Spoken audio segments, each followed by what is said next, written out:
திராவிடத்தை அழிப்போம்னு தமிழ்நாட்டுக்குள்ள இருக்கிறவன் நாம் தமிழன்னு சொல்லிக்கிட்டு திராவிடத்தை அழிப்போங்கிறான். இந்தியா முழுவதும் ஒரு முறை சுற்றுப்பயணம் செய்து பார்த்தா தெரியும், இந்த திராவிட கட்சிகளால் தான் இந்த தமிழ்நாடு இந்த அளவுக்காவது இருக்குதுங்கிறது. இவனுடைய பதவி ஆசை, பேராசை, தன்னுடைய சொந்த இனத்துக்கே குழி தோன்றான். இதெல்லாம் தான் இந்த வந்தேரிக்கு உறுதுணையா போகுது. ரவிக்குமார் கொஞ்சம் கூட ஒழுக்கமோ உண்மையோ நேர்மையோ இல்லாத ஒரு மனிதன். அவன் அந்த மனுவை போட்டிருக்கான். அதுக்கு தீர்ப்பு, அதாவது நீதியை சாவடிக்கிறதுக்கு சாவு மணியை கையில் வச்சிருக்கிற ஆளு யாரு?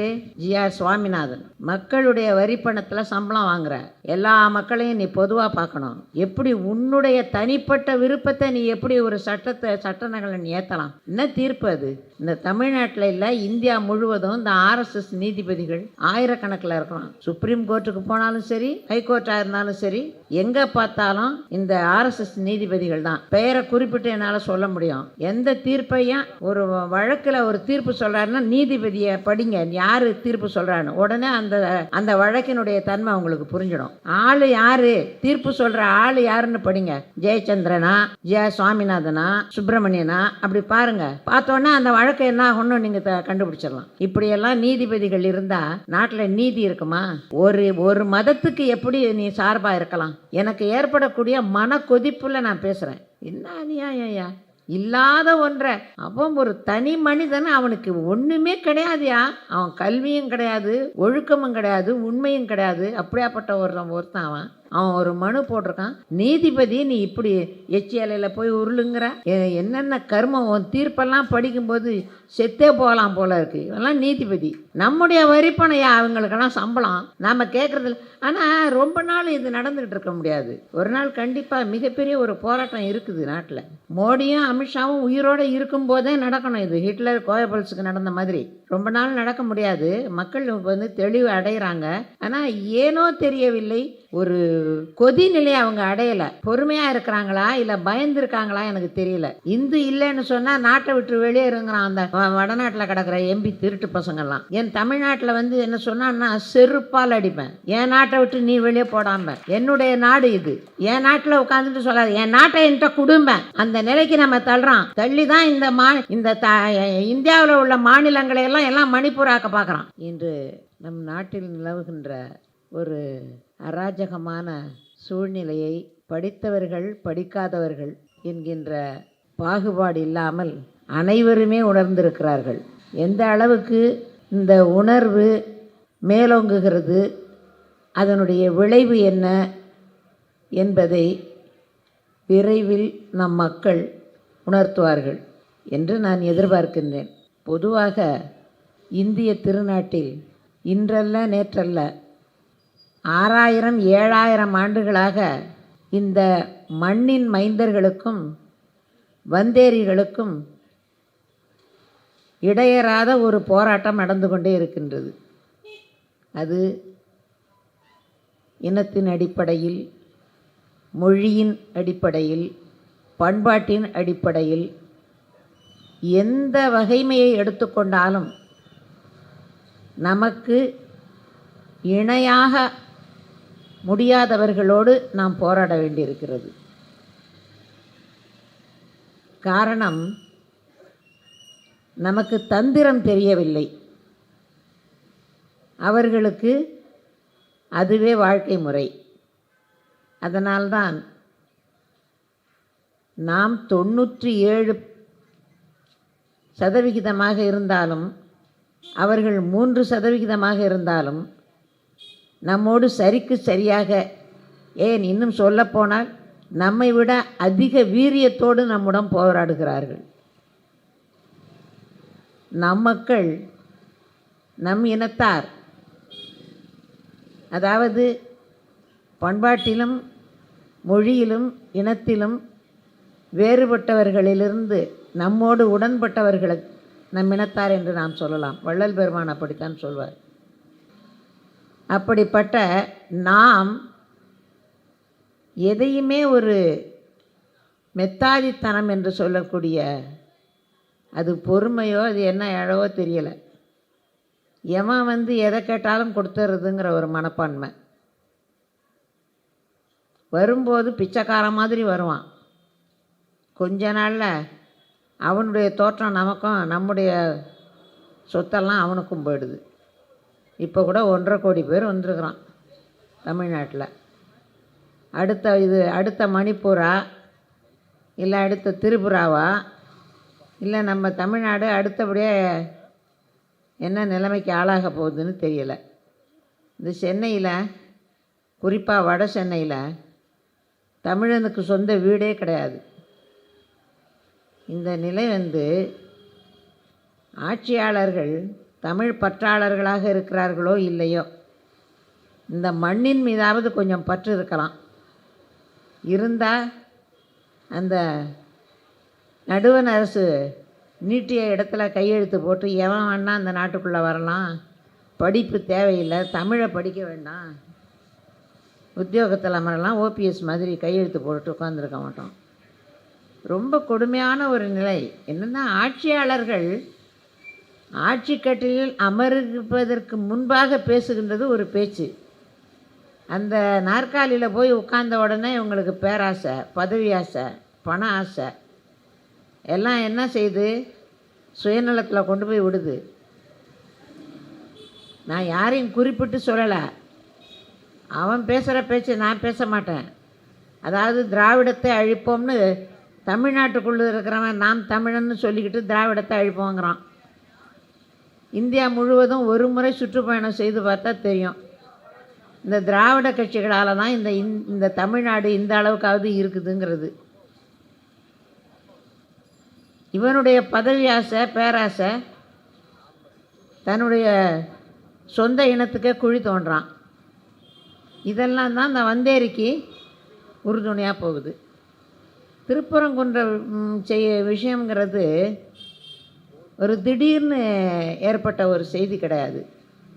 இது நீண்ட நாள் திட்டமிட்டு ஆலோசனை பண்ணி, தவறாக நினைக்க வேண்டாம். நான் 1980-82 எல்லாம் ஆர்எஸ்எஸோட தொடர்பில் இருந்தேன். விஸ்வ இந்து பரிஷத்தில் உறுப்பினராக இருந்தேன். இந்து முன்னணியில் பேச்சாளராக இருந்தேன். அதனால் அவர்கள் என்ன செய்வார்கள் என்பது எனக்கு தெரியும், எந்தெந்த வழியை கையில் எடுப்பார்கள் என்பது எனக்கு தெரியும். இன்றைக்கு நேற்றைக்கு அல்ல, அவர்கள் காலமாக தந்திரமாக செயல்படுபவர்கள். அந்த அடிப்படையில் இந்த தமிழ்நாட்டில் இருக்கிற தர்கா, மசூதி எல்லாமே எல்லா இதுவும் அந்த இங்கே உள்ள இஸ்லாமியர்களுக்கு தெரியுதோ தெரியலையோ அவங்களுக்கு விரல் நுனியில் வச்சுருக்காங்க. அவங்க கணக்கு எத்தனை இருக்குது, அதை எப்படி அணுகணும், எப்படி அதை அழிக்கணும், எல்லா திட்டங்களும் அவங்கக்கிட்ட இருக்குது. அந்த வகையில் தான் அந்த மனுவை ரவிக்குமார் கொஞ்சம் கூட ஒழுக்கமோ உண்மையோ நேர்மையோ இல்லாத ஒரு மனிதன் அவன் அந்த மனுவை போட்டிருக்கான். அதுக்கு தீர்ப்பு, அதாவது நீதியை சாவடிக்கிறதுக்கு சாவு மணியை கையில் வச்சுருக்கிற ஆள் யார்? ஜிஆர் சுவாமிநாதன். மக்களுடைய வரிப்பணத்தில் சம்பளம் வாங்குற, எல்லா மக்களையும் நீ பொதுவாக பார்க்கணும். எப்படி உன்னுடைய தனிப்பட்ட விருப்பத்தை நீ எப்படி ஒரு சட்ட நகலை நீ ஏற்றலாம்? என்ன தீர்ப்பு அது? இந்த தமிழ்நாட்டில் இல்லை, இந்தியா முழுவதும் இந்த ஆர்எஸ்எஸ் நீதிபதிகள் ஆயிரக்கணக்கில் இருக்கலாம். சுப்ரீம் கோர்ட்டுக்கு போனாலும் சரி, இங்கே தமிழ்நாட்டில் ஹைகோர்ட்டாக இருந்தாலும் சரி, எங்கே பார்த்தாலும் இந்த ஆர்எஸ்எஸ் நீதிபதிகள் தான். பெயரை குறிப்பிட்டு என்னால் சொல்ல முடியும். எந்த தீர்ப்பையும் நீங்கள் முதல்ல ஒரு வழக்கில் ஒரு தீர்ப்பு சொல்கிறாருன்னா நீதிபதியை படிங்க, யார் தீர்ப்பு சொல்கிறான்னு. உடனே அந்த வழக்கினுடைய தன்மை உங்களுக்கு புரிஞ்சிடும். ஆள் யார், தீர்ப்பு சொல்கிற ஆள் யாருன்னு படிங்க. ஜெயச்சந்திரனா, சுவாமிநாதனா, சுப்பிரமணியனா, அப்படி பாருங்கள். பார்த்தோன்னா அந்த வழக்கு என்ன ஆகணும்னு நீங்கள் கண்டுபிடிச்சிடலாம். இப்படியெல்லாம் நீதிபதிகள் இருந்தால் நாட்டில் நீதி இருக்குமா? ஒரு ஒரு மதத்துக்கு எப்படி நீ சார்பாக இருக்கலாம்? மதத்துக்கு எப்படி ஒரு மதத்துக்கு எப்படி நீ குறிப்பிட்ட ஒரு மதத்துக்கு எப்படி சார்பாக இருக்கலாம்? இல்லாத ஒன்று. அந்த தூணில் தான் அது வந்து தீபத்தூண்னு எந்த காலத்தில் இருந்தது? இங்கே அந்த வழக்குரைஞர் வந்திருக்காருல்ல, அவருக்கு எல்லா விவரமும் தெரியும். அவரோட நான் தெளிவாக பேசிட முடியாது. நான் வந்து இந்த செய்தித்தாளில் படிக்கிறதையும் அந்த தொலைக்காட்சியில் பார்க்குறதையும் வச்சு தான் நான் பேச முடியும். ஆனால் அவர் நேரடியாக அதில் தொடர்பில் இருக்கார். அதனால் அது என்னை விட மிக தெளிவாகவும் உண்மை நிலை என்னங்கிறதையும் சொல்லுவார். நான் படித்ததை மட்டும்தான் பேசுகிறேன். அது படித்ததை ஏன் பேசுகிறேன்னா மனக்கொதிப்பில் நான் பேசுகிறேன். எனக்கு விவரங்கள்லாம் சரியாக தெரியும்னு நான் சொல்லலை. எனக்கு ஏற்படக்கூடிய மனக்கொதிப்பில் நான் பேசுகிறேன். என்ன அநியாயம்யா! இல்லாத ஒன்றை அவன் ஒரு தனி மனிதன், அவனுக்கு ஒன்றுமே கிடையாதுயா. அவன் கல்வியும் கிடையாது, ஒழுக்கமும் கிடையாது, உண்மையும் கிடையாது. அப்படியாப்பட்ட ஒருத்தன் அவன் ஒரு மனு போட்டிருக்கான்.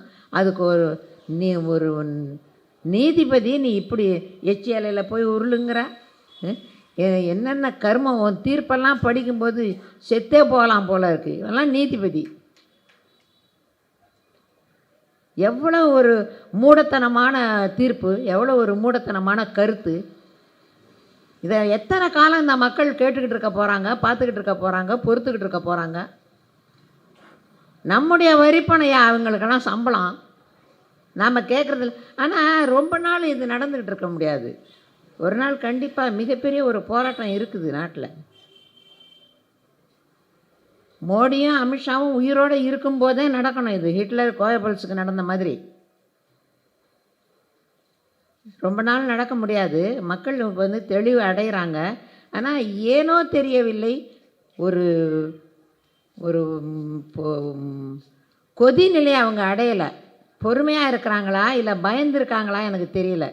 எனக்கு 81 வயது ஆகுது. எனக்கு இருக்கக்கூடிய அந்த ஆதங்கங்கள் என் மக்களுக்கும் இருக்கும். இருந்த போதிலும் ஏதோ பொறுமையை பண்பாட்டை கடைபிடிக்கிறார்கள்னு நான் நினைக்கிறேன். அப்படி என்ன நான் சமாதானப்படுத்திக்கிறேன். என்ன ஆனால் இந்த நிலையை நான் விரும்பலை. என் மக்கள் இப்படியே பொறுமைன்னு இருந்துக்கிட்டு இருந்தா இவனுங்க தான் வாழ்வான், நம்ம வாழ முடியாது. இது இஸ்லாமிய மக்கள் அதிகமாக இருக்கக்கூடிய இடம் போல் தெரியுது. அவர்களெல்லாம் வந்து இன்றைக்கு ஏதோ ஒரு அச்சத்தோடே வாழ்ந்துக்கிட்டு இருக்காங்க. நமக்கு ரொம்ப ரொம்ப வேதனையாக இருக்குது அந்த நிலையை பார்க்கும்போது. நாமெல்லாம் அவர்களோட ரொம்ப அண்ணன் தம்பி அக்கா தங்க அப்படியெல்லாம் இருந்தது. நான்லாம் என்னுடைய இளமை காலத்துல எல்லாம் நான் தஞ்சை மாவட்ட பகுதியை சேர்ந்த ஆள். அங்கேயெல்லாம் எங்கள் அந்த இஸ்லாமியர்கள் கூடையெல்லாம் எங்களுக்கு குடும்ப உறவு போல் இருக்கும். அந்த ஒரு பண்பாடோடு இருந்திருக்கிறோம். எனக்கு முன்னால் பேசின பிள்ளை சொன்னார்ல, நாங்கள்லாம் ஒரு தாய் மக்கள்னு. 100க்கு 100 உண்மை. அடிப்படையில் தமிழர்கள். உடனே இவன் கேட்குறான், தமிழன்னு சொல்கிறிய, இஸ்லாமியர்லாம் பொங்கல் கொண்டாடுறாங்களா? நீ கொண்டாடுறியா? முதல்ல இந்தியன்கிற, இந்துங்கிற, இங்கே எல்லாருமே இந்துங்கிற, பௌத்தத்தை சாப்பிட்ட மாதிரி சைவத்தையும் சாப்பிட்றலான்னு, அதுலேயும் சில கைக்கூலி உங்ககிட்ட வருது. அதை வச்சுக்கிட்டு எல்லாமே இந்துங்கிற. இந்துன்னு சொன்னால் இந்துக்கும் தமிழனுக்கும் சம்பந்தமே கிடையாது. தமிழன்னா அவன் இந்தெல்லாம் கிடையாது. தமிழர்கள் எங்களுடைய குருமார்களில் ஒருவர் வந்து மறைமலை அடிகள். அவர் சொன்ன வாக்கு, தமிழனுக்கு மதம் கிடையாது, சைவனுக்கு ஜாதி கிடையாது. வள்ளல் பெருமான் என்ன சொன்னார்? நாங்கள் வள்ளல் பெருமான மறைமலை அடிகளை எல்லாம் பின்பற்றி வாழ்கிறவங்க. அந்த கொள்கைகளை தான் நாங்கள் கடைபிடிப்போம். தர்கா அங்கே இருக்குது, அவங்க புலால் இருந்துறாங்க அப்படின்னா நீ வந்து அந்த கருப்பண்ணசாமிக்கு கடா வெட்டலாமா, மதுரை வீரனுக்கு வெட்டலாமா? அதை போய் தடுப்பியா? நீ தடுத்தா உனக்கு ஓட்டு கிடைக்குமா? இஸ்லாமியர் எதை சாப்பிட்டா உனக்கு என்ன? ரொம்ப கொடுமை, நாட்டில் ரொம்ப கொடுமை நடக்குது. அதாவது அந்த வடநாட்டில் என்ன செய்கிறானோ அதை இங்கே தமிழ்நாட்டில் செய்யணுங்கிற ஒரு குறிக்கோளோட வெறி பிடித்து நிற்கிறான் அவன். அதனால தான் மெதுவாக ஆரம்பிக்கிறான். இன்னும் கொஞ்ச நாள் ஆனோன்னா அதை சாப்பிடாத இதை சாப்பிடாத. இவன் யார் சொல்கிறதுக்கு? இந்து இல்லைன்னு சொன்னால் நாட்டை விட்டு வெளியே இருங்கிறான் அந்த வடநாட்டில் கிடக்கிற எம்பி திருட்டு பசங்கள்லாம். என் தமிழ்நாட்டில் வந்து என்ன சொன்னான்னா செருப்பால் அடிப்பேன். என் நாட்டை விட்டு நீ வெளியே போடாமல், என்னுடைய நாடு இது, என் நாட்டில் உட்காந்துட்டு சொல்லாது என் நாட்டை என்கிட்ட குடும்பேன். அந்த நிலைக்கு நம்ம தள்ளுறான். தள்ளி தான் இந்த இந்தியாவில் உள்ள மாநிலங்களை எல்லாம் மணிப்பூராக்க பார்க்குறான். அதற்காக நாம் வந்து பொறுமையாக போய்கிட்டு இருக்கிறதா இருக்குது. படித்தவர்கள் அந்த வடநாட்டில் இருக்கிறவன் பூரா படிச்சிருக்கானே தவிர எல்லாம் முட்டாள். சனாதனம் சனாதனம் சனாதனங்கிறான். இவன் சனாதனத்தை நம்மக்கிட்ட காட்டுறான். வள்ளல் பெருமான சனாதனத்தினுடைய உச்சங்கிறான் இங்கே இருக்கிறவன். என்ன அநியாயம்! ஆச்சாரங்கிற வார்த்தையே வேண்டாங்கிறாரு வள்ளல் பெருமான். மதம் ஆச்சரியம் ஆச்சாரம் இதெல்லாம் வச்சுக்காதே, சனாதனங்கிற அந்த சொல்லக்கூடாதுங்கிறாரு. அவரே சனாதனத்தின் உச்சங்கிறான். பைத்தியக்காரன். ஏமாற்று வேலை, எளிய மக்களை ஏமாற்றுவதற்கு வள்ளலாரை கூப்பிட்டுக்கிறான். இவருக்கு வள்ளுவருக்கு காவி கட்டுறான். காவி அந்த காவிங்கிற வார்த்தையே எங்களுக்கு ஆகாது. சைவர்களுக்கு காவியே ஆகாது. சைவன் என்று சொன்னால் சிவன் என்று பொருள். சிவனுக்கு இன்னொரு பேர் சைவன். வெள்ளை குப்பாயத்தின் மீது வந்தாருங்கிறார் மாணிக்க வாசகர். சிவபெருமானுடைய ஆடையே வெள்ளைங்கிறாரு.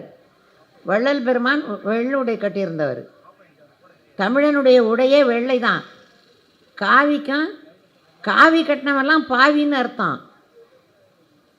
வள்ளலாருக்கு போய் காவியை கட்டுறான், வள்ளுவருக்கு காவியை கட்டுறான், அப்துல் கலாமுக்கு காவி வேஷ்டியை கட்டி கையில் வீணையை கொடுக்குறான். என்ன அட்டூழியம், என்ன அக்கிரமம்! இந்த மக்களை என்ன நினைக்கிறான்? இந்தியாவில் உள்ளவன், வடநாட்டில் உள்ளவன் ஆங்கிலம் படிக்காதேங்கிறான். ஆனால் அவன்லாம் ஆங்கிலம் படிச்சிருக்கான். ஆங்கிலம் படிச்சுட்டு ஆங்கிலம் பேசினாலும் ஏதோ மோடி ஆங்கிலம் பேசுகிற மாதிரி தான், அது வேறு கதை. மோடி ஆங்கிலம் பேசுகிறனா அவ்வளோ அற்புதம். அது மாதிரி தான் சந்திரசேகரன் ஏற்கனவே ஒரு பிரதமர் இருந்தார். அவரும் ரொம்ப அழகாக ஆங்கிலம் பேசுவார்.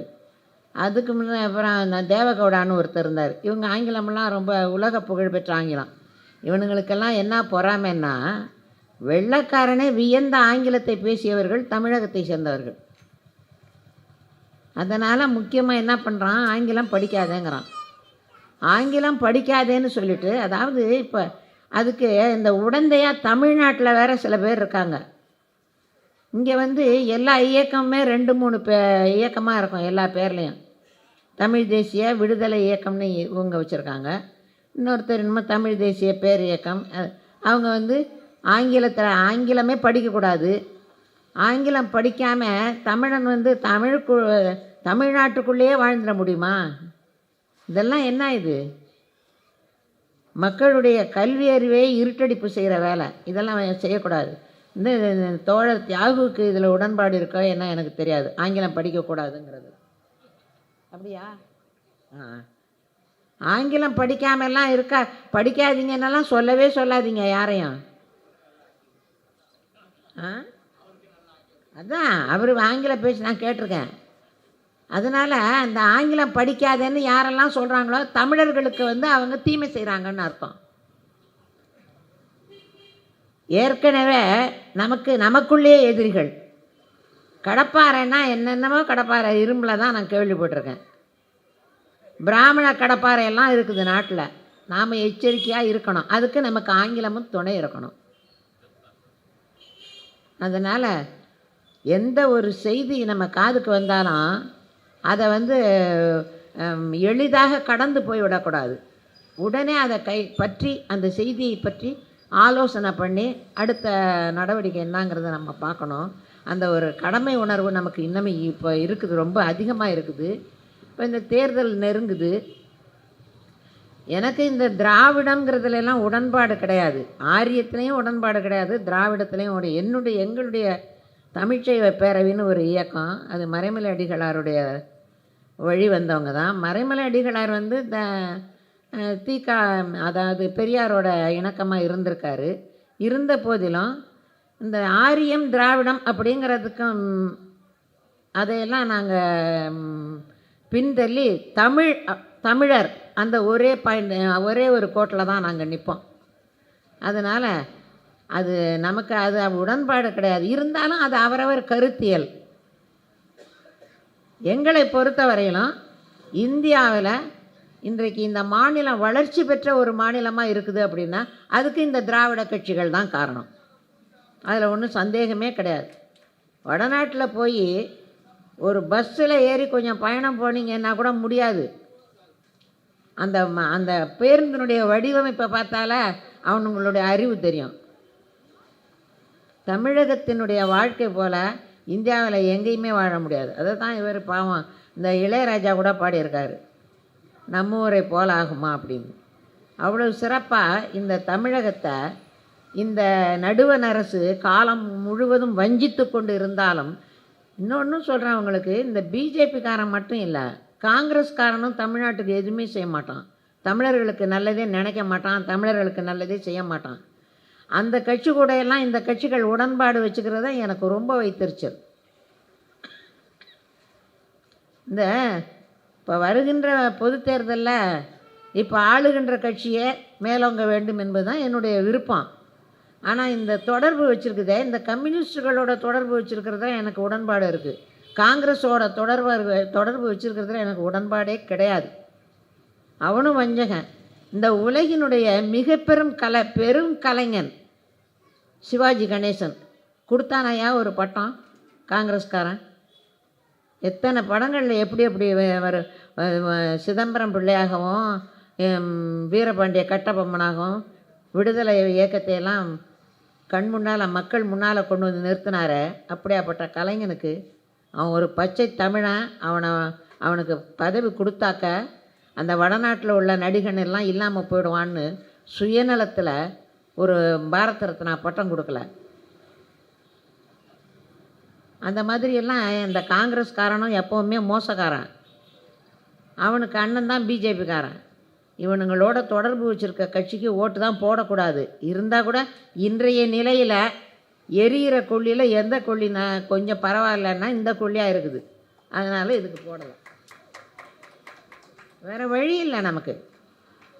இப்போ அதாவது இப்போ இதே தமிழ் தேசிய பேரியக்கங்கிற பேரில் இருக்கிறவங்க எப்படியாவது திமுகவை ஆட்சியிலேருந்து அகற்றணும், அதுதான் குறிக்கோள்னு சொல்கிறாங்க. அகற்றிட்டு அடுத்து யாரை வைக்க போகிறேன்னு நான் கேட்குறேன்.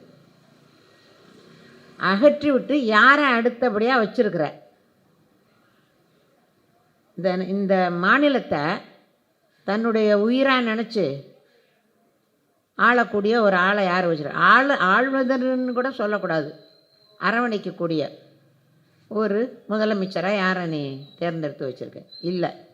அப்போது இதை முதல்ல அகற்றிடணும். உன்னோட உள்நோக்கம் என்ன? அவனை கொண்டாந்து பிஜேபிக்காரனை கொண்டாந்து வைக்கணுங்கிறதா, அண்ணாமலையை வைக்கணுங்கிறதா, நயனாரை வைக்கணுங்கிறதா? எல்லாம் அவங்கெல்லாம் உத்தமர்கள் வேஷம் போட்டான். கடைசியில் பார்த்தா இவன் என்னமோ 80 கோடியை எங்கேருந்து சம்பாதிச்சிட்டான் உடனேங்கிறான். அவன் என்னமோ 4 கோடியை ட்ரெயினில் விட்டாங்கிறான். என்னென்னவோ பேசிக்கிறாங்க. ஏதோ இவ்வளோ உத்தமர்களாக தானே எல்லாம் இருக்கான். ஆட்சிக்கு வரல, அதுக்கு அவங்களே அவங்க மேலே அவ்வளோ இருக்குதுல்ல. இதில் திமுகவை அகற்றிட்டு யாரை வைக்க போகிற அடுத்தது? அப்போது உன்னுடைய உள்நோக்கம் என்ன? தமிழன்கிற பேரில் நீ இருந்துக்கிட்டு தமிழனுக்கே நீ கெடுதல் நினைக்கிற. அதனால் இந்த மக்கள்லாம் கொஞ்சம் விழிப்புணர்வோடு இருந்து இந்த தேர்தலை இவங்க இப்போ இந்த கூட்டம் கூட்டி இருக்கிறது இந்த இஸ்லாமியர்களுக்கு நடக்கக்கூடிய கொடுமையை வெளிப்படுத்துவதற்காக கூட்டியிருக்காங்க. அது ஒரு புறம் நடக்கட்டும். ஆனால் நான் எனக்கு 81 வயசாகுது. நான் இன்னும் எவ்வளோ காலம்னு எனக்கு சொல்ல முடியாது. அதற்குள்ளாக இந்த மக்களுக்கு ஒரு விழிப்புணர்வு என்ன அப்படின்னாக்கா, இந்த தேர்தல் தான் அந்த ஒரு ஓட்டு தான் இருக்கிறது. அதுலேயும் பாதி பிடுங்கிட்டான், மீதி இருக்குது. இருக்கிற மக்கள் இப்போ அடுத்தும் இந்த ஆட்சிக்கே ஒரு ஓட்டு அளித்து கொஞ்சம் நம்மளை காப்பாற்றிக்கிற வழியை பார்க்கணும். எனக்கு தேர்தல் பிரச்சாரம் பண்ணுறதுக்காக இவங்க கூப்பிடலை, எனக்கு தெரியும். இருந்தால் கூட நான் அந்த உரிமையை எடுத்துக்கிட்டு பேசுகிறேன். அதனால் இந்த நாம் வந்து கொஞ்சம் கொஞ்சம் கூட இப்போ அயர்வு அடையக்கூடாது. எந்த வகையிலையாவது நம் மக்களுக்கு நாம் விழிப்புணர்வு ஏற்படுத்தக்கூடிய கட்டாயத்தில் இருக்கிறோம். அதனால தான் இந்த பாருங்கள், இந்த திறந்த வழி இந்த பணியில் உட்காந்து நம்ம பேசிகிட்டு இருக்கிறோம். நம்முடைய நிலை வந்து ரொம்ப மோசமாக இருக்குது. இப்போ நம்முடைய நிலை அப்படின்னாக்கா, நம்முடைய மாநிலத்தினுடைய எல்லா உரிமைகளும் அவன் கையில் இருக்குது. அடுத்து நம்ம பிள்ளைகளுடைய படிப்புக்கு வழி இல்லை. அவன் சொல்கிறபடி நடந்துக்கிட்டு அந்த ஹிந்தி மொழியை படித்தாதான், அந்த சமஸ்கிருதத்தை படித்தாதான் பணம் கொடுப்பாங்கிறான். இந்த சமஸ்கிருதமெல்லாம் எவனும் படிக்கவும் மாட்டான், அது வளரவும் வளராது, வாழவும் வாழாது. நான் சாபம் விடுறேன். மகாபாவிகள் இவனுங்கள்லாம் அந்த அந்த மொழியெல்லாம் விளங்கவே விளங்காது. எத்தனை கோடியை கொட்டினாலும் எல்லாம் நம்ம காசியா, நம்ம காசு எத்தனை கோடி அதுக்கு கொட்டியிருக்கான். அது வளருதா? 24,000 பேரோ 25,000 பேரோ பேசுகிறானா? அதை எப்படி பேச முடியும்? அடி வயிற்றுலேருந்து வரணும். அந்த அளவுக்கு சத்து இல்லை உடம்பில். அதை கற்றுக் கொடுக்கறதுக்கு அவ்வளோ காசு செலவு பண்ணுறான். யார் காசு? நம்முடைய காசு. இந்த தமிழ்நாட்டிலேருந்து போய் உட்காந்துக்கிட்டு சாபக்கேடு. இந்த நிதி அமைச்சர்னு ஒன்று என்ன மாதிரி மண்டையெல்லாம் நரைச்சி போச்சு. ஆனால் மண்டையில் மூளை இருக்காதுக்கு, சுயநலம். ஒவ்வொரு முறையும் பட்ஜெட்டு போடும்போதெல்லாம் தான் பிறந்த மண்ணையை வஞ்சிக்குது. கொடுமை. இதெல்லாம் மக்களுக்கு சொல்லணும். அந்த பொம்பளையெல்லாம் இங்கே வந்து பேசுனுச்சுன்னா அதெல்லாம் காது கொடுத்து கேட்கக்கூடாது. தமிழ்நாட்டினுடைய சாபக்கேடு. இந்த பாம்பு படாரம் தலை மாதிரி ஒன்று வச்சுக்கிட்டு குமரி அனந்தன் எப்படியாப்பட்ட அறிவாளி, அவருக்கு போய் இது பிறந்தது. இதெல்லாம் பேசுனா அதெல்லாம் காதிலே கேட்காதீங்க. தமிழர்களுக்கு வந்து அதெல்லாம் வந்து ரொம்ப மோசமான ஒரு பேச்சு. அதெல்லாம் எடுக்கவே எடுக்காதீங்க. பதவிக்காக அந்த மக்களை பற்றி நினைப்பே கிடையாது, நம்ம நாட்டை பற்றி நினைப்பே கிடையாது, மொழியை பற்றி நினைப்பே கிடையாது. எப்படி தான் அது போய் அந்த அம்மா போய் அந்த பிஜேபியில் சேர்ந்துக்கிட்டு இப்படி பேசிக்கிட்டு இருக்குன்னு எனக்கு தெரியல. ஏன்னா நான் வந்து ஸ்தாபன காங்கிரஸ் பெருந்தலைவர் உயிரோடு இருக்கும்போதே நாங்கள் அந்த கட்சியில், எங்கள் வீட்டுக்காரர் அந்த கட்சியில் போய் சேர்ந்து என்னெல்லாம் கூப்பிட்டு போயிருக்கிறாரு. அப்போ குமரி அனந்தனெல்லாம் நல்லா தெரியும் நமக்கு. அவர் உண்மையிலேயே ரொம்ப தமிழ் பற்றாளி. குமரி அனந்தன் நல்ல தமிழ் பற்றாளி. அவருக்கு பொண்ணு இப்படி பிறந்திருக்குது. இதுக்கு வந்து இந்த பதவி எப்படியாவது இந்த ஜனாதிபதியாக நம்மளை போட்ட மாட்டாங்களா அப்படின்னு ஒரு கனவு. அதுக்காக தமிழ்நாட்டை காட்டி கொடுத்துக்கிட்டு இருக்குது. இப்போ புதுசாக வேறு அரசியல்வாதிகள்லாம் இப்போ முளைச்சிக்கிட்டு இருக்கானுங்க. அதனால் பெரிய சாவெல்லாம் இழவெல்லாம் விழுவுது தமிழ்நாட்டில். ஒரே நிமிஷத்தில் 41 உயிர் போச்சு. சிந்திக்கணும். என்ன நடத்த முடியும்? ஒரு மேடையில் ஒரு அரசியல் தலைவனாக வர்றவன் பேசுகிறான். எப்படி அங்கிள்? என்ன பேச்சியா இது? இதுவரையில் நான் அரசியல் மேடையில் ஒரு அரசியல்வாதி இப்படி பேசி நான் கேட்டதே கிடையாது. என்ன பேச்சு இது? அவன் சினிமாவில் என்ன பண்ணானோ அதே மேடையில் பண்ணுறான். இந்த அநியாயத்தை எங்கே போய் சொல்கிறது? அவனை ஒரு 2 வருஷத்துக்கு முன்னால் இந்த பீகார ஒரிசாவிலேருந்து வந்தானே சோத்துக்கு வழி இல்லாமல், எச்சி ராஜான்னு ஒருத்தான். அவன் ஜோசப்னு சொல்லிக்கிட்டு இருந்தான். இப்போ அவர் பேரை முழுமையாக சொல்லி அவர் கட்சிக்கு வரணுங்கிறான். என்ன ஒரு மானங்கட்ட ஒரு அரசியல் இது? இதெல்லாம் மக்களுக்கு தெளிவுபடுத்து. அதாவது இப்படி எப்போ பார்த்தாலும் மேடை போட்டு செலவு பண்ணி கூட்டம் நடத்திட்டு இருக்க முடியாது. நம்ம எங்கன்னா பேசுனா இதை தான் பேசணும். நம்ம சொந்த வீட்டு விஷயமெல்லாம் பேசக்கூடாது. இப்போ நமக்கு இருக்கக்கூடிய பிரச்சனை அதுதான். நாம் எங்கே போனாலும் எங்கே பேசினாலும் நம்ம நாட்டு விஷயம், நம்ம அரசியல் பேசி ஆகணும். இந்த குழந்தைங்கள்லாம் அரசியல் பேசணும். முதல்ல படிப்பை பாரு, அப்புறம் பார்க்கலாம் அப்படி சொல்லக்கூடாது. குழந்தை பருவத்திலே அரசியலை ஊட்டணும். அரசியல் இல்லாமல் ஒன்றும் கிடையாது. நான் ஆன்மீகவாதி தான், ஆனால் அரசியல் இல்லாமல் என்னால் பேசவே முடியாது.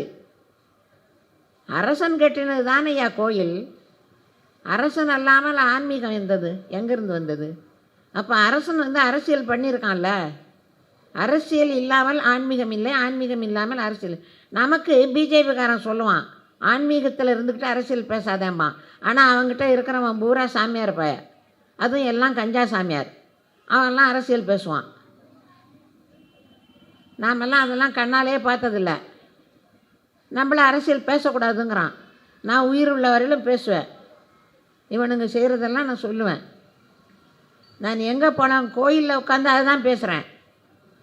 நான் ஒரு கோயில் வச்சுருக்கேன், சிவன் கோயில், தமிழ்ச்சைவ பெருமான் அப்படின்னு பேர்.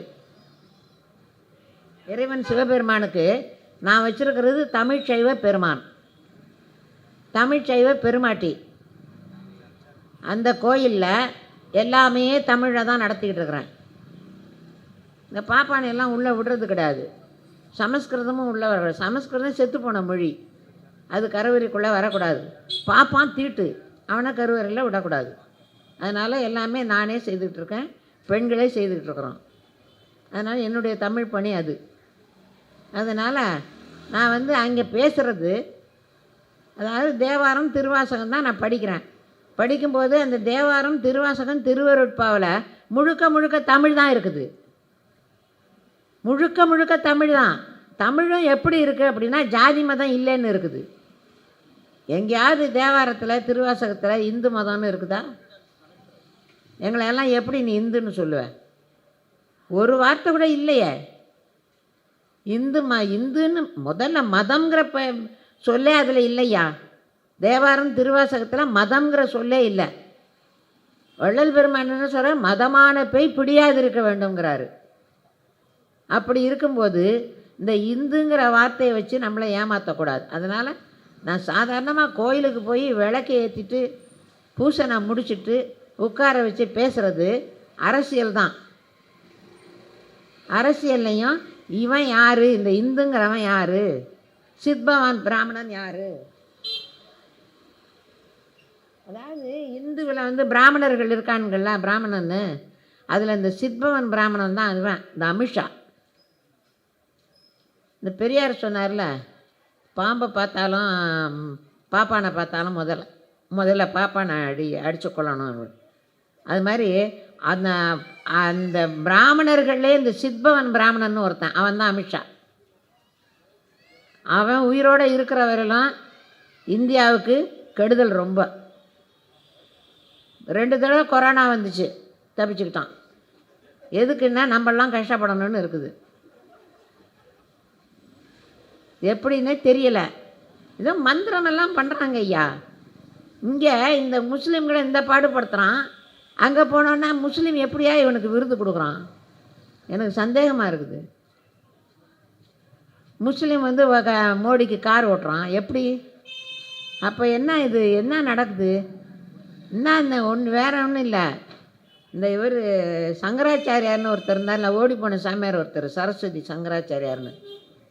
அந்த சங்கராச்சாரியார் வந்து வெளிநாட்டில் உள்ள அதிபர்களுக்கெல்லாம் அங்கே பாப்பான் இருப்பான்ல, அவனை விட்டு கடிதம் எழுத சொல்கிறது. இங்கே வந்து சங்கர மடத்தில் அந்த வெளிநாட்டிலேருந்து வந்து முடிச்சிடறேன். வெளிநாட்டிலேருந்து வர்றவெல்லாம் இவன் சங்கர மடத்தில் வந்து சங்கரரை கும்பிடணும். அவர் சேரில் உட்காந்துருப்பார். நம்ம வெங்கட்ராமன் ஜனாதிபதி, இந்திய ஜனாதிபதி கீழே உட்காந்துருப்பார். அது மாதிரி வெளிநாட்டிலேருந்து வர்ற பிரதமரும் கீழே உட்காரணும். அதை ஃபோட்டோ எடுத்து போட வேண்டியது தினமணியில். தினமணி, இது சுதேசமித்திரன், இந்து, இதெல்லாம் இந்த மாதிரி. இது காலத்துக்கு இப்படியெல்லாம் நடந்துக்கிட்டு இருக்குது. இதை நம்ம மக்களுக்கு தெளிவுபடுத்தணும், விழிப்புணர்வு ஏற்படுத்தணும். தயை கூர்ந்து இந்த இஸ்லாமிய மக்கள் எல்லாம் நம்முடைய சகோதரர்கள் அப்படிங்கிற உணர்வோடு நாம் ஒற்றுமையாக வாழணும். எதுனாலும் நாம் ஒற்றுமையாக நின்று எதிர்க்க வேண்டும். நம்ம வருகின்ற தேர்தலில் நல்ல ஒரு ஆலோசனை பண்ணி அந்த தேர்தல் முடிவை ஏற்படுத்தணும். மக்கள்கிட்ட நம்ம வேண்டுகோளை வைக்கணும். இத்துடன் என்னுடைய சிற்றுரையை முடித்துக் கொள்கிறேன்.